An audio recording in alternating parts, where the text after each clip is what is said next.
Hi, I'm Madi. I use she, her pronouns. And I'm Christina, and I use she, her pronouns.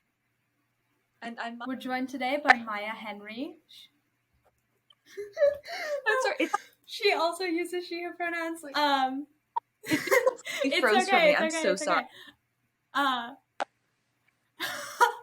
You're totally fine. This is Maya Henry. She uses she, her pronouns. She is a member of Novelly's Rising Voices Collective and is the author of the story we're talking about today, De-Cocooned. Yes. Yeah, so we're super excited for this conversation. De-Cocooned is a story of a golden child youngest son, and it follows him as his life begins to slowly shatter. So although this might sound a little depressing, his life shattering and all of that, it is a very, very relatable story. Yeah. I mean, you know, who doesn't have a good life-shattering moment every now and again? And it's also like, oh, I really love it. It's like a YA novel, and I have a really big soft spot for YA novels, like deep in my soul. And I also think that like how you write about mental health, and especially just like mental health in student life, like that kind of like numbness and like cyclical, like I'm in class and I'm doing bad and I don't know how to stop it. Like it's so relatable, and I really wish it wasn't, but it's so well written and it's such a good story. That means a lot. Thank you.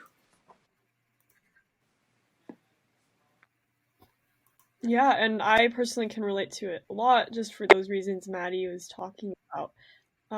So thank you so much, Maya, for being here today. Of course, thank you so much for having me. I'm really excited to get to talk with both of you further about this. Yeah. So we have like questions, obviously. So we're just gonna like jump right into that. So as I mentioned in what I really liked about the story, it's like it talks about his like growing apathy and like sort of lack of control over his life, and that starts with like his grades, and then it leaches into like his personal life and his relationships with people. So like how do you think the modern pressure for academic success affects teenagers? I mean, I think it's hard to name a way that it doesn't affect teenagers. I think it just is like speaking from personal, and maybe the two of you can relate. Sometimes I feel like school and academics consume my entire life. I feel like I can't afford to have fun. I can't afford to take care of myself or my mental health because I'm just so focused on these quantitative values of grades and AP score, test results, and all of that. And I think I think it's kind of made me, at least, this whole like pressure from school, it's made me really just sometimes numb. I feel like sometimes there are things that should really be affecting me emotionally and mentally, but I feel like I can't even spend time worrying about that because I'm so worried about, oh, I have that math test tomorrow. And I really dislike that feeling, which is part of the reason why I put that into De-Cocoon, because I feel like, we're teenagers. School is really important, and it's such an honor to be able to go to school, and I'm really grateful for that. But also, it shouldn't consume our every waking moment, and we shouldn't feel like we're not able to have a fun life because of the classes we're taking.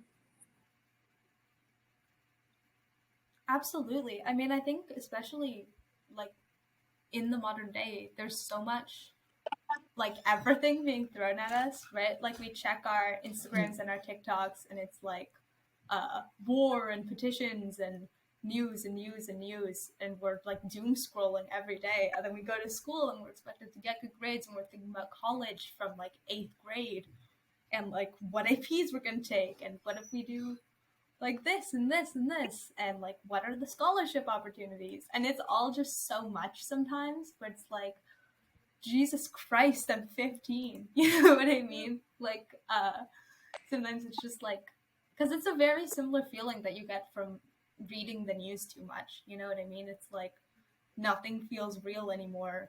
It's like only like my life right now. I don't know if that makes sense. For sure. It feels like you're spiral. Yeah. Exactly. Yeah. I mean, do you have any advice for like kids who are trying to balance APs and not wanting to die at the same time, like, or like how to get out of that like numb mental state. Yeah, for sure. I mean, I don't know if I'm entirely the best person to talk about that because, I think I was able to really write those Yeah. things from a place of personal experience, but I think I've gotten better. And I think part of it is like I've learned to kind of set my own boundaries. And sometimes, like, I don't do work on Friday nights. Even if I have a test coming up or I have a lot of homework, I try and just, like, even if it's just a Friday night, give myself time to do what I want to do and have fun and hang out with friends or even just, like, watch some rom-com on Netflix because, like, we all deserve moments where we can be calm and we can just have fun that's not related to school. So I think it's just things like that. And, like, sometimes being like an hour of sleep is worth more to me than an hour of studying and doing that and not beating yourself up over the fact that you gave up the chance to maybe get a point higher on a test if you had studied a little more. So I think I mean, at least from what's helped me, is just like being a little bit easier on myself and kind of just realizing that in 20 years, honestly, these grades aren't the most important thing about me and they're not the most important thing about me now. And so it's okay to give myself balance and give myself a rest every once in a while, or preferably constantly. Always, like give. Yeah, I completely agree. I mean, I think that it's just a matter of balance and really figuring out like how much you want to push yourself and how much you're willing to take on without sacrificing a lot of important things like your mental health and your physical health even with getting enough sleep. Yeah. In chapter 4, No, oh, go ahead, Maddie. no, I was just gonna say I have a friend, and literally, she's like, we're like, do you want to hang out with us on Saturday? And she's like, I can't. I have an AP World test test, and we're like, the World test isn't for 2 months, and she's like, no, it's the unit test the next week, and I'm like, the week after that week, like 2 weeks from then, and I'm like begging her to get out of the like foxhole, out of the like cave she's dug herself in, stuffed with cram books. But yes, Christina, go ahead. Maya, I had a question about chapter 4. Mario laments about his late night studying. He says that there was only so much turbulence I could take before I resigned to sleeping with a pillow over my head to muffle the sounds of the window panes rocking to the vast beat of accusations and angry tears downstairs. So that really resonated with me. I mean, it's like a lot of teens nowadays are very overwhelmed with everything going on. We don't sleep enough. We stress out so much. And like Mario described, he really feels lost. So, do you think that like the work culture that's really prevalent in high schools is beneficial, or is it really toxic, and is it hurting our generation a lot? I think it's really, really toxic. I mean, I think there is something to be said about hard work and persevering through challenges. There also comes a time when we're all still kids, and even if you're an adult, there are certain times where I don't think you should have to be miserable to be successful. Um, I mean, I think like especially with that quote that you read aloud, it's Mario's so stressed with school, and then also there are all of these issues happening in his personal life, and his sister and his father are constantly screaming at each other, and he's living in a really toxic household and he still has to wake up at 7 a.m. and go take an AP Physics test. And I just don't think that type of work culture where it's like all work, no play, you have to go in and take the test and get the A, no matter what you're going through or no matter what your family's going through. Um, I don't think that's healthy because it doesn't allow people to have emotion. It doesn't allow Mario to like at least in the story, it doesn't allow him to properly reckon with his family and deal with his family and try and fix those relationships because instead he has to put a pillow over his head and try and get enough sleep to maintain his grade in a class at school. So I think it's this constant like workaholic culture. I think it's really toxic and I think it's really dangerous to everyone's futures, but especially students who just are never allowed to stop. Yeah, I mean, that endless just work cycle is taxing on us, and we're very young too. Like, we need our sleep, we need to be balancing everything well. And then also, I really like what you said about like how he had so many family problems at home, and then he literally has to wake up 7 a.m. and take a physics test. What do you think that schools can do to support students, especially students who have a lot going on at home, who might need to support their families or who have like a lot of family issues?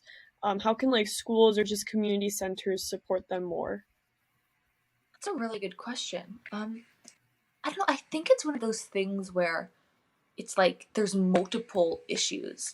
And one of them is I think we don't have enough counselors and psychologists at schools. I think that schools are really underfunded, and that funding is given instead to institutions and parts of schools that I disagree with, where I think kids are not being benefited as much as they could be.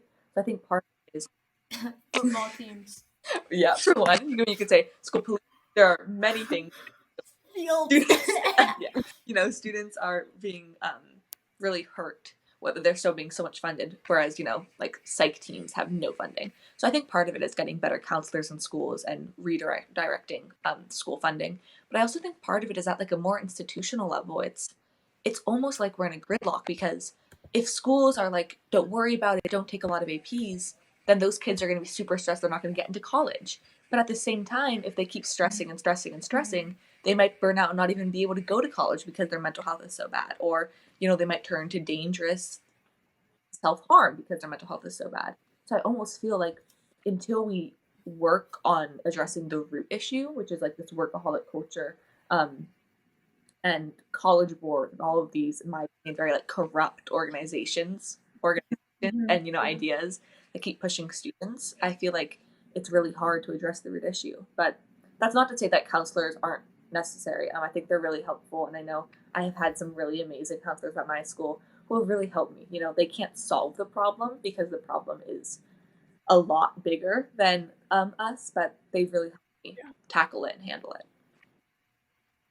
Yeah, I think that I No. totally agree. I mean, like counselors, I think are very addressing like the outcome of the root of the problem, and then it's like we need to look at the root problem in the long term to really make changes. Maddie, what were you gonna say?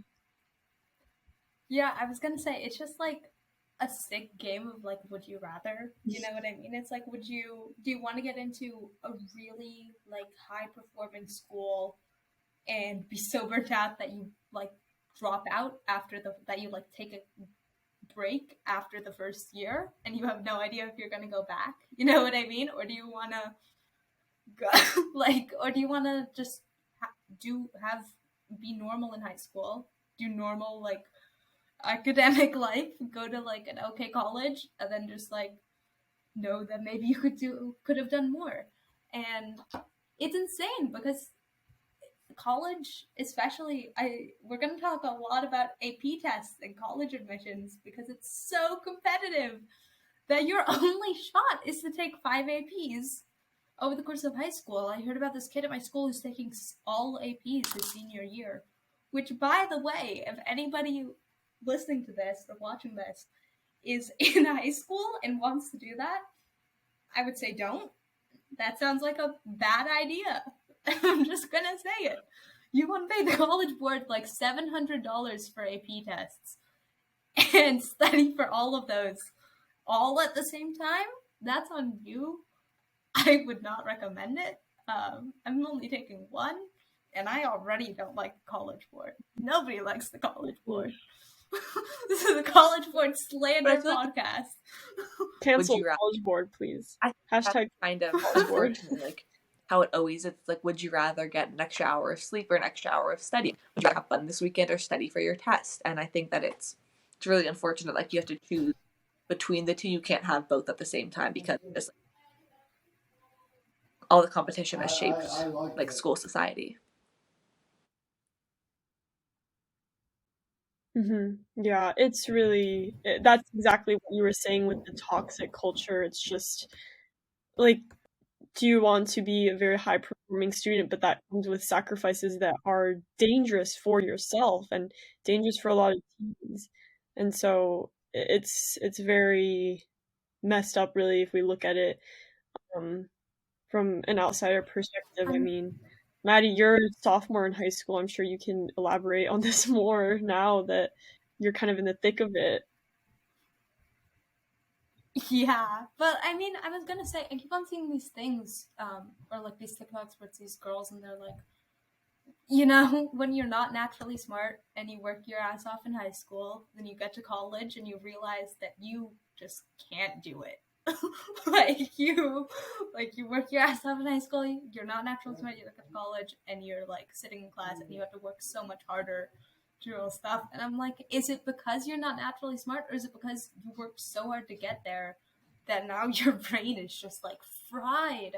Because I swear to God, dude, I don't know how we're supposed to do it. But I also remember seeing all these things years ago about how, there was an influx of, people caring about teenagers' mental health after graduation when millennials were, in college. And then now all the millennials are out of college and they realize that it's better to just keep all the competition and keep the toxic mindset because it's producing, good youth for the workforce, good youth for the colleges. So.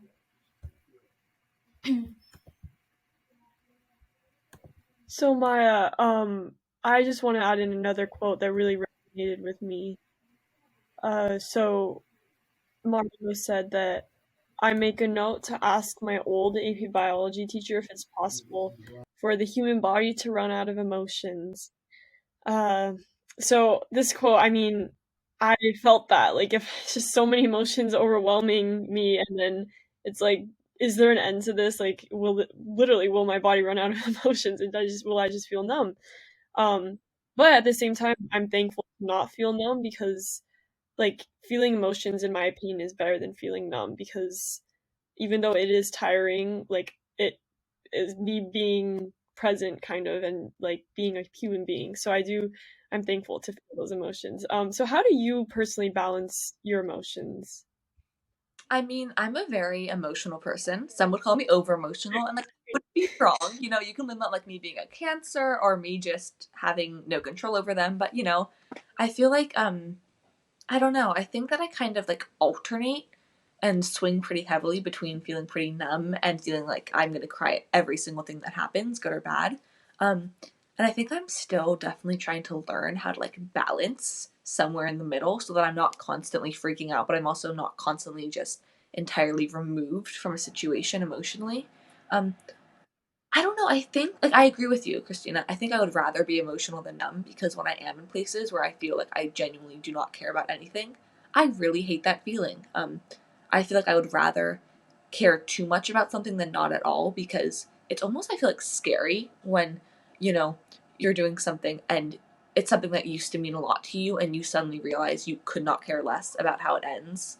Like you could not care less about your grade on that test, or you could not care less about what happens with that conversation. And that's scary because those are, friendships or grades that once meant a lot to you. So I think I'm kind of trying to find like the middle between caring about something enough so that I work hard in it, but also not expending all of my emotion on that.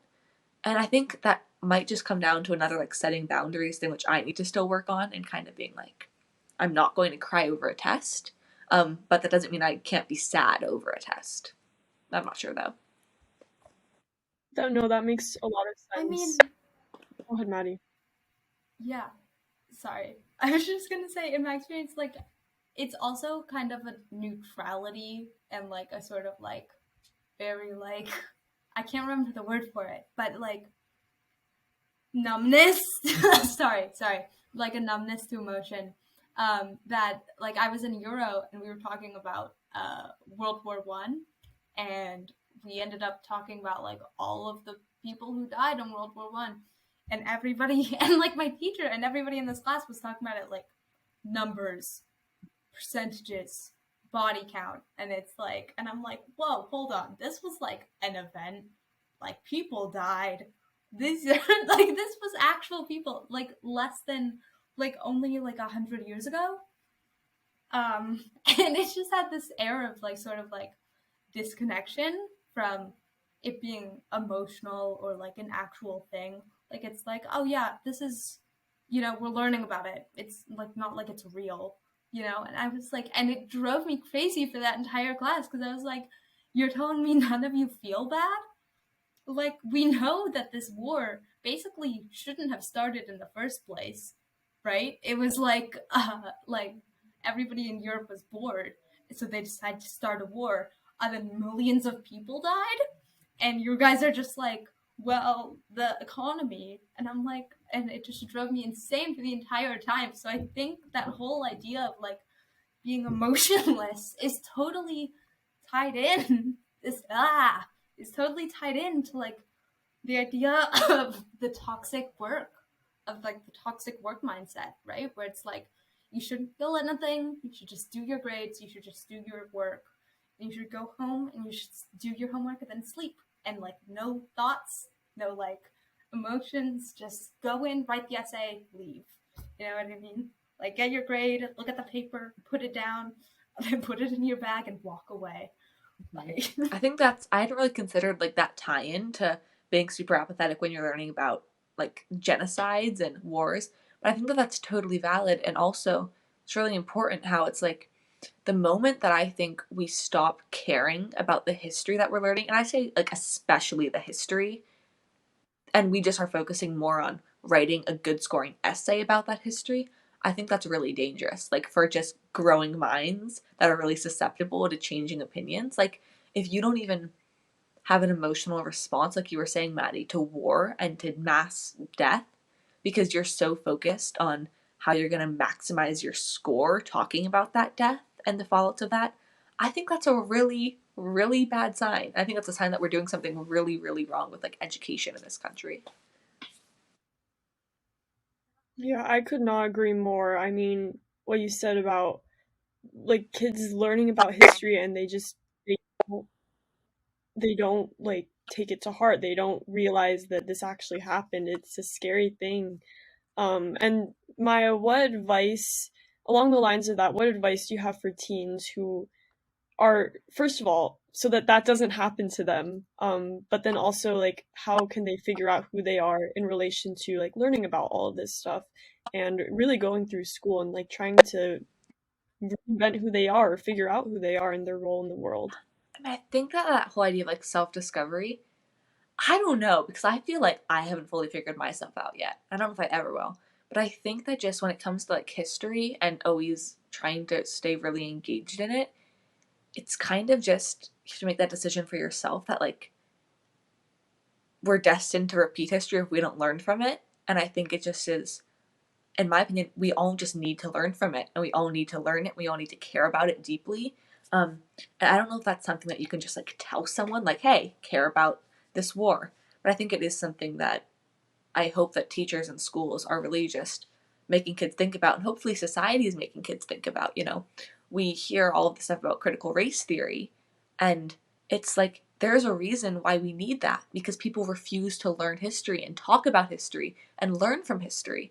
Um, and so I think it's just as it's really important that people, in whatever way it takes for them, they try and just remember that there have been so many horrendous atrocities of the past, and they are, and they're going to keep continuing today if we don't learn from them and if we don't study them and learn how to make sure it never happens again. And in terms of kind of just trying to like figure out who you are, I mean, I think that's something that like I don't know if you ever figure it out. I think it's something that just is kind of trying to figure out who the people around you, like how you feel around them, because I feel like, you know, I've been in friendships where I don't think they were good friendships, and I think I was totally like pretending to be a different person in them. And once I kind of realized that I really disliked the person I was and the person I was acting as when I was around those people, it kind of helped me figure myself out, because I was like, okay, I don't like who I am around them, so I'm going to stop hanging out with them.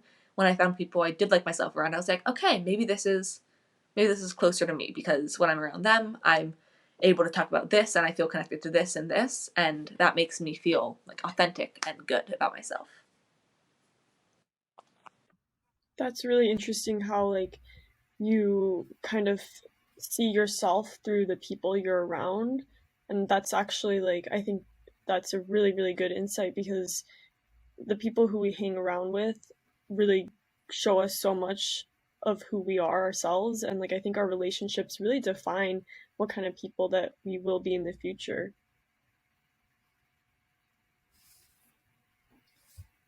yeah.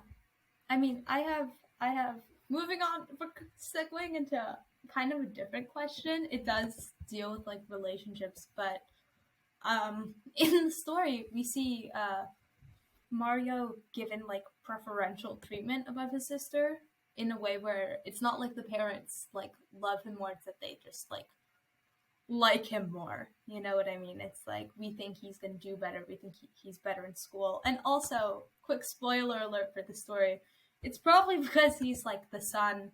He's the only son. He's like a golden child. And then, spoiler alert. Again, he's the one that the parents think is straight. That is not true, but you know, always it's what people think of you. But how do you think that like gender roles and like old-fashioned ideas of gender and sexuality are like enforced by culture? Or like have you had to deal with, you know, parents or teachers or just like, I don't know, boomers, Gen X, whatever, like and their like enforcement of gender roles and sexuality? I mean, I think that it comes down to a lot about just this idea that women are super emotional, and that for men and for boys, when they show a weakness, it's like, wow, that's so commendable. They're being so vulnerable. That's so amazing. They're opening up. And especially in like 2022, it's like, oh, they're deconstructing toxic masculinity. And I think that's important that boys are able, and boys and men are able to cry, and they're able to be emotional, and they don't have to constantly hide their emotions behind this like patriarchal idea of just like, oh, he's a brawny, tough man. But still, even as we're working to make men being emotional more accepted, women still aren't allowed to be emotional in that same way. Because, you know, even still, if a teenage girl is crying over something, it's always, oh, she's on her period, or her boyfriend broke up with her, or she's crying over some trivial gossip. It's never, oh, there's something actually happening in her life. And that just, you know, when we like take sexuality into account, we take different aspects of someone, I think that just becomes even more defined. And so I think that it's just one of those things when it comes to this like golden child status. It just is that I think that, and you know, including in like personal experience, I feel like it takes a lot less effort for a guy to be praised, whether that be praised for being vulnerable or praised for being perfect or having good grades. Whereas for a girl, it's like if she slips up one time, and also for non-binary people and queer people and people who have been discriminated against in so many ways, it's like if you slip up one time, that ruins everything for you. And we see that with like the older sister, Tara. And I mean, mess up with her queerness, absolutely. That's only in her parents' eyes that she messed up. But you know, she's not allowed to have one flaw about her without her being completely ruined in their eyes. But Mario, he is able to have flaws. And even though that weakens his relationship with his parents, it doesn't ruin it outright immediately. And I think that's something that was kind of interesting to play around with, was like how even when both of their relationships are crumbling with their parents, there still are these like certain gender and heterosexual ideals that are still putting Mario at a distinct advantage over his sister.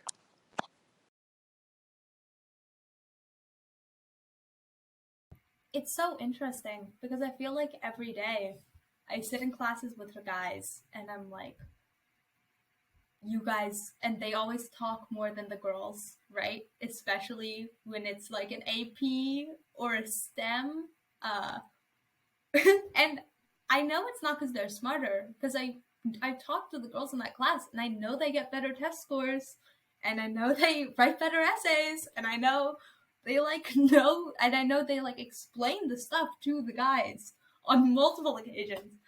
But it's just like, and I've said this in every single podcast episode I've done thus far, but it's the audacity. You know what I mean? It's just the audacity to raise your hand and say something when you know that you're definitely wrong. You know what I mean? Like, it's like, because when you're a girl and you're sitting in a room, or like when you're like the only non-white girl sitting in a room, or when you're the only, like, you know, you're like sitting in that room and you're like, okay, if I raise my hand and I get it wrong, are they just going to be like, you know, girls don't know it? And of course she doesn't know it. You know what I mean? Like, am I ruining it for every single other girl in this room if I raise my hand and I look stupid. Which, of course, I don't know if anybody thinks like that, because when guys raise their hand and they say something stupid, it's like, haha, you know, what a funny guy, what a jokester, what a prankster, what a class clown. But it's that same idea where it's like, sometimes you're allowed to mess up, but a lot of the time it's like, you're not allowed to. You know what I mean? Like, if a girl raises her hand and says something stupid in class, I feel like there's a lot more shame associated with it than it is with boys, right? For the same reason where it's like girls are expected to like be nice, be polite, be on time, like don't like talk too much, don't laugh too loud, like stuff like that. It's just all those old-fashioned ideas. It's the same. It's like, if you're gonna raise your hand and you're gonna say something, be right, or just don't say anything at all. You know what I mean? Like, and it's that self-doubt that keeps on, because it's like, if I fail, what if my failure is the big thing? And it's just, every time, it astounds me that men, and especially cis straight white men, can get away with so much and can just get away with being so incorrect and just so ignorant all the time when everybody else is expected to just sort of make up for that. Yeah. Yeah, Maddie. I mean, speaking from experience, I've gone to co-ed school and now I go to an all-girls high school, and like, even if guys aren't there, like, there's still that pressure and that stigma, because I really think that that's ingrained from the day we are born. Like, it's literally ingrained, the gender norms and how like girls are supposed to act, and so I think that's always just there.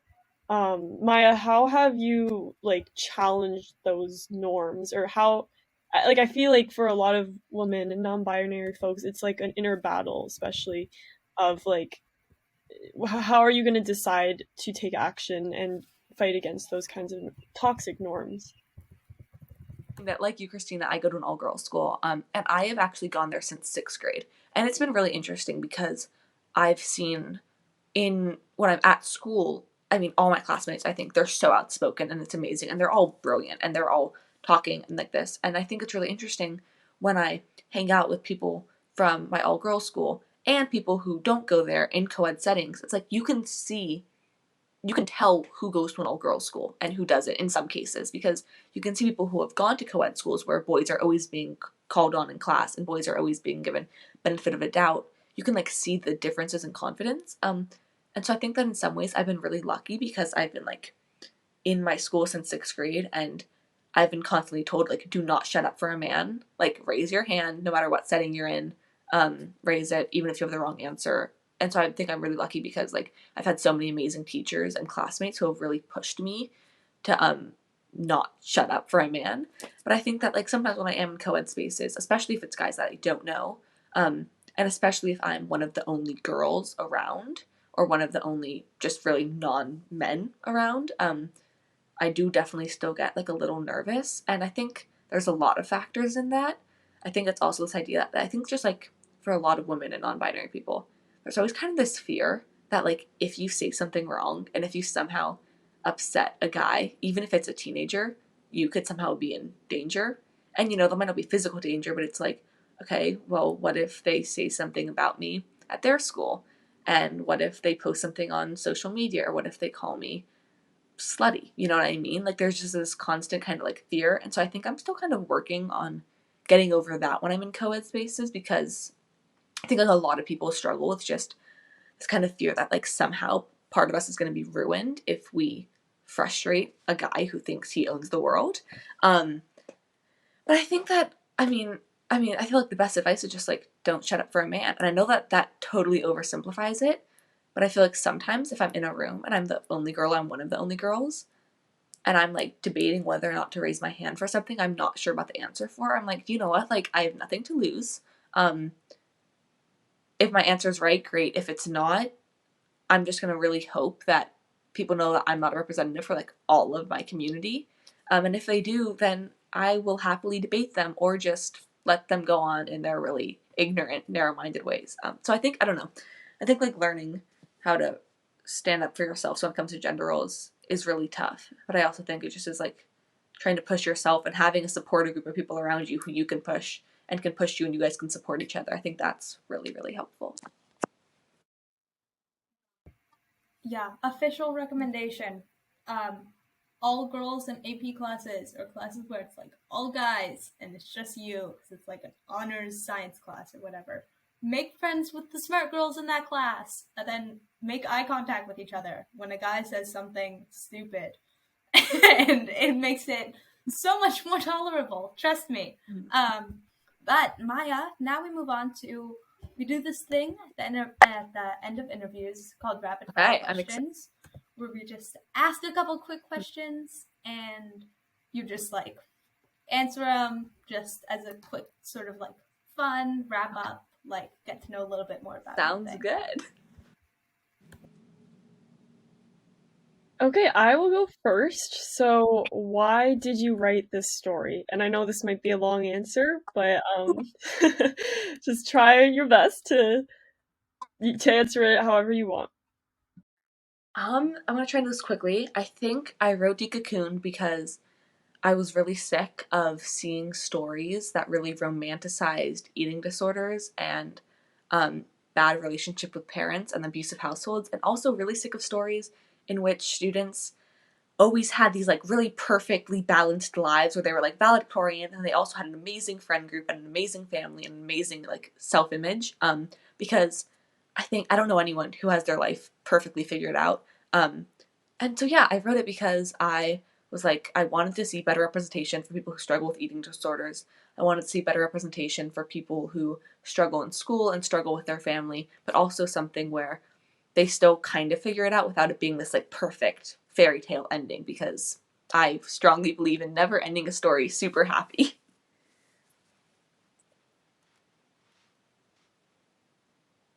Amazing, amazing. Madi, you have the next question. Go ahead. I do. Yeah, so what's a book you think everyone should read? Okay. I'm gonna list three. I'm so sorry. Homegoing, The Book Thief, and Parachutes. Those are my three favorite books of all time right now. So I'm gonna list those three. Okay, I'm gonna go check those out. I have not read Parachutes. And what was the first one again? Homegoing. Okay, that's on my list. I'm adding that on right now. Okay, so next question is, what is your writing process like? Ooh, okay. I think it's very cliche. It's usually like on like a Friday night when I'm super sad and I like have a cup of tea or hot chocolate next to me and I'm like curled up in my bed with like sad Taylor Swift playing. And I get all emotional and I write. Or sometimes it'll also just be if I'm really bored in a class, I'll pull out like my notes app or a piece of paper and just start writing until I like something that comes out. But I either have to be like super, super sad or super, super angry or just really, really bored and nothing else to do but start a story. Go ahead, Maddie. If you were going to do a lecture series, what would it be about? It can be something like completely serious that you're interested in, or something like really goofy, like why I think the third Harry Potter movie is the best one, or whatever. I think it would be really fun to teach a lecture class. I mean, I'm a big Swiftie, just going into like extreme detail about all the nuances and hints about Taylor Swift's life that you can find across her beautiful albums, or also doing a deep dive into Bridgerton season 2, which my friends and I are obsessed with and have been like micro analyzing for the past week or so. Either of those I think would be very fun to teach and really dive into.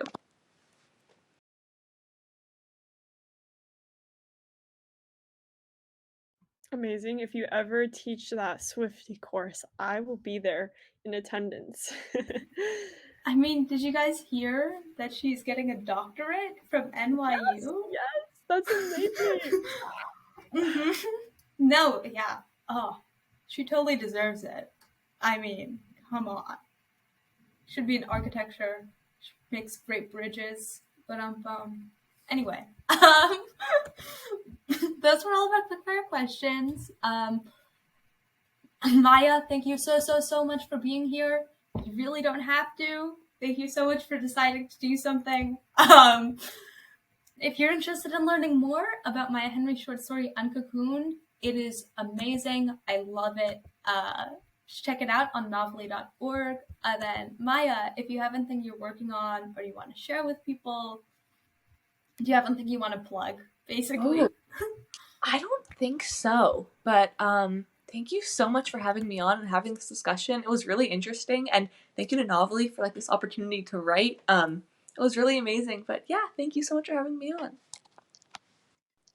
Thank you so much again, Maya. It was amazing talking to you, coming on the podcast and everything. And thank you to everyone who is listening. And if you made it this far, please check us out on novelly.org. So I hope you all have a fantastic day.